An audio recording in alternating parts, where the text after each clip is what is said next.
What's going on, folks? Welcome to a brand new episode of Toys and Tech of the Trade, your one-stop shop for toys, tech, and talk with some assembly required. I'm your host, Rich, and if this is the first time you're checking out an episode, first of all, welcome.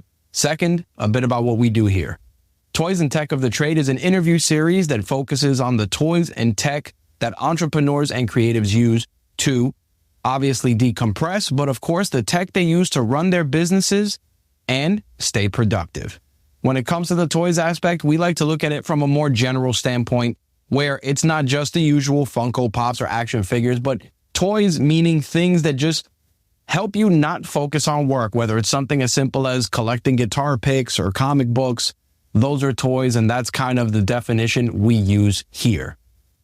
Now, it's been a while since I've been here, and obviously it's been a while since you've seen video with my lovely mug on it, but this is one of the many reasons why there haven't been new episodes of Toys and Tech of the Trade, because this episode is being taped at Press Record Studios, which is a content creation space that myself, my partner Matt Kaplowitz from Nerd News Today, and my other partner Corey Gums from the Black Podcasters Association decided to embark on together.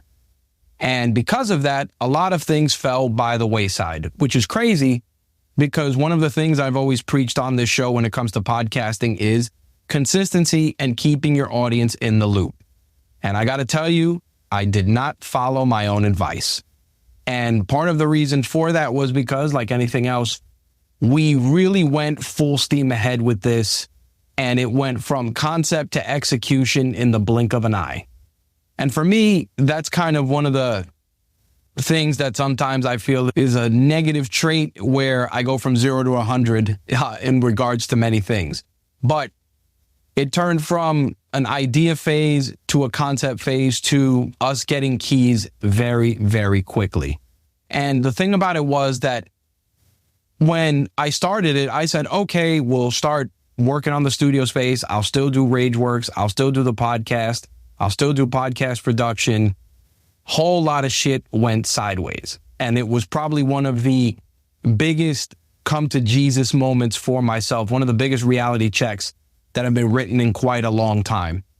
Firstly, because we're working with partners and we're learning dynamics. We're learning how to execute together as a unit, because again, this is a business that has 3 owners, 3 sets of income coming in to give creatives in the Long Island area and in the 5 boroughs just everything that I've been striving for the last 2 decades, which is a place where you could just come in, be your most authentic self, and not have to worry about what cameras you need.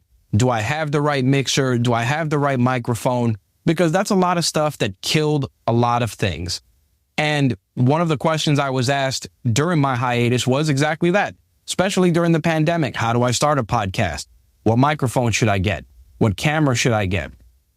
And I can tell you right now, of the 24 people that asked me that question, a record 3 out of 12 people actually pulled the trigger and started a podcast and are still going strong today. And the thing is that they bought the cheapest mic, they didn't have the best camera, and they just pressed record and got to it. And for myself and for many of the other people who I've given advice to, it was one of those things where some people just didn't have it and the market dictated that. Others, like, they got caught up in the paralysis analysis trap, which so many creators get caught up in. It's like, what camera? What mixer? Oh, this is what Joe Rogan uses. Oh, this is what this guy uses. Oh, this is what this radio show uses. And at the end of the day, if your equipment is great and your message is shit, it's not going to matter. You know, one of my friends, when she asked me about it, she wanted to do makeup and she wanted to talk about makeup. And she's like, man, I don't know what camera, what am I going to do? And I said, look, how do you watch your videos? How do you consume your content? And she said she watched a lot of young ladies on TikTok doing makeup, a couple of YouTubers, etc. And I said, what are they filming with most times? And she said, their phones. And I said, so start with your phones. Take that put that content out there. And then if you want to repurpose it as a podcast, just download the video, dump it into a cheap editor, even something as simple as CapCut, which is free, pull that audio out and get to it. And the thing was, she did about 5 or 6 episodes, and then the pandemic started winding down, in quotes, and she went back to work and the podcast died. But it didn't die because she got caught up in the minutia of the shit she needed to buy. It died because, she had to reprioritize and the podcast wasn't a priority. But I was proud to see her do it because I said, you know what? You went, you used what you had, and you got your podcast out there. And I was incredibly proud to see that. When it came to me and what I was doing, I got caught up in the paralysis analysis too. And it was mainly because I recorded this podcast once before. And again, life gets in the way. It got old and the information was stale. The update was important, which obviously is the studio space and what I've been doing. But some of the other stuff, some of the Q&A stuff, it took a backseat. And the crazy thing is that some of the folks that sent questions in that I read on air, I actually ended up just answering them directly via DM or voice note or via email. And the thing is, it was just very cool to see so many people just interested in what we were doing. The other crazy thing that happened was I had recorded 2 other shows with some different creators that were supposed to be released. And we ended up having some hardware issues and I ended up losing a hard drive, which was a nightmare. If you guys have PCs, you know how traumatic that is. So lost a hard drive, but the podcasts were actually on a different hard drive that I managed to restore, and I'm going to be releasing those as lost episodes. So Travis Brown and my other buddy are going to get their podcasts out there. Even though they're going to be a little late, they're going to be lost episodes because the information is valuable. As for what's going to happen with Toys and Tech of the Trade and Rageworks, I'll break it down, but give you guys the Cliff Notes versions of both.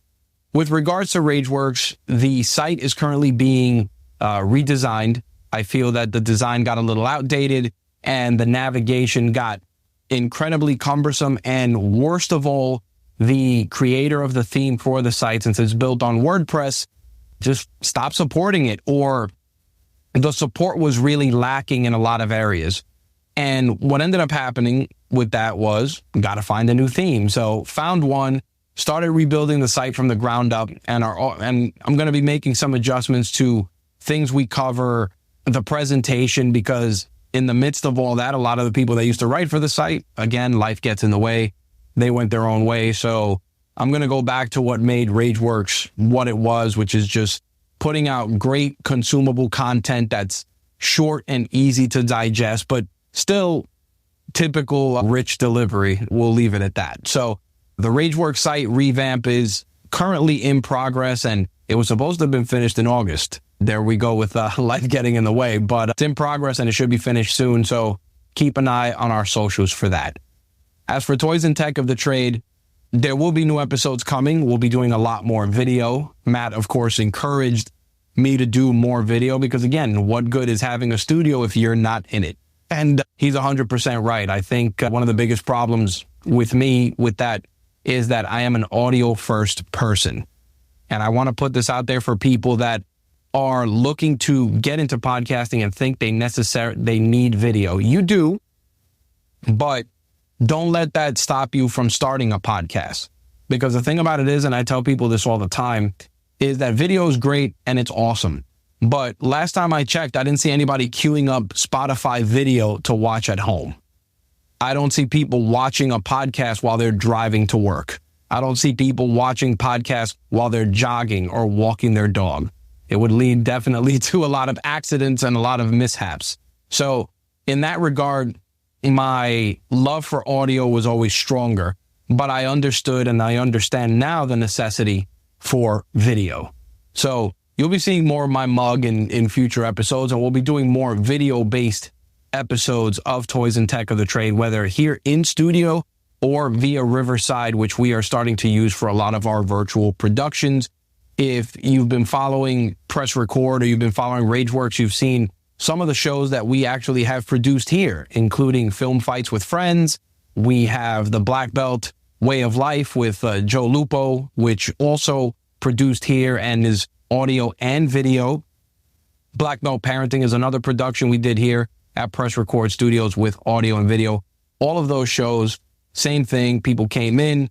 They didn't have to worry about all the stuff I said, cameras, etc. Came in, brought their creativity, brought their ideas, and more importantly, brought their authentic messages to share with you, and we took care of the rest. And I think it's going to make things easier going forward for me to do shows because I don't have to worry about setting up my home office when I can just come to the studio, set up the gear, press record, no pun intended, or if Matt's here or Corey's here, they can keep an eye and make sure that I'm looking at the damn camera to keep you guys up to date with everything that's going on.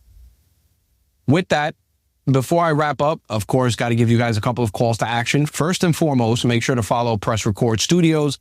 It's Press Record NY on Instagram. You can find Press Record also on Twitter. And we actually started a Threads one too, just because you got to kind of park those names when it comes to business. So definitely, if you want to keep up with the studio and what we're working on and all of the great shows that are being produced here, you can follow those accounts. And of course, you can follow Rageworks everywhere else. If you'd like to be a guest on a future episode of Toys and Tech of the Trade, shoot me an email, rich@rageworks.net, or shoot me a DM on any social media platform of choice, and we will get something set up. We are also on Podmatch, which I've talked about before, as a great tool to be a guest on a podcast or to find guests for your podcast. We are there as well. So if you're a Podmatch user, feel free to check us out there. And if you want to have me on a podcast to shoot the shit about podcasting, gaming, entertainment, or anything else, you can find my profile there as well. That's going to wrap it up for this week's episode of Toys and Tech of the Trade, and we will catch you in the next one. Peace.